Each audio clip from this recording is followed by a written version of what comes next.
અનેક સત્તાધીશો પોતાના પદનો દુરુપયોગ કરતા ઝડપાઈ રહ્યા છે। આ પ્રકારની ઘટનાઓ ઝડપી પાડવા માટે એન્ટી કરપ્શન બ્યુરો દ્વારા સતત કાર્યવાહી કરી આ પ્રકારના સત્તાધિકારીઓ વિરુદ્ધ પગલાં લેવામાં આવી રહ્યા છે।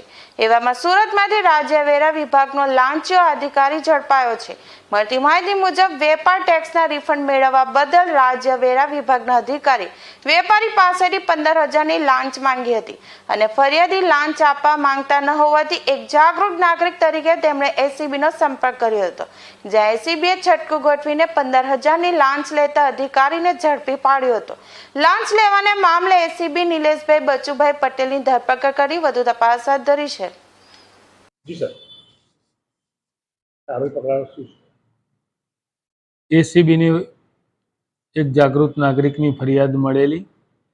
તે પોતે પોતાનો વેપાર કરી ગુજરાન ચલાવતા હોય અને એ વેપારના જે એમને જીએસટીના ટેક્સ ભરવાના હોય છે એ વખતો વખત દરેક ટેક્સ ભરપાઈ કરેલો, એ ટેક્સ જે ભરપાઈ કરેલો એનું રિફંડ એ જીએસટી વિભાગથી એમને 87,600 રૂપિયા જે પરત મેળવવાનું હતું એ પરત મેળવવાની કાર્યવાહીના અવેજ પેટે જીએસટીના એક વર્ગ 2ના અધિકારી નિલેશ બચુભાઈ પટેલ, જેઓએ પ્રથમ 20,000ની માગણી કરેલી અને આ કામે ફરિયાદી સાથે રકઝકના અંતે 15,000 રૂપિયામાં નક્કી થઈ અને 15,000 રૂપિયા એમને સ્વીકારતા પકડાયેલ છે। તેઓ વિરુદ્ધ કાયદેસર કાર્યવાહી હાથ ધરવામાં આવેલી છે। પૈસા શેના માટે માંગેલા?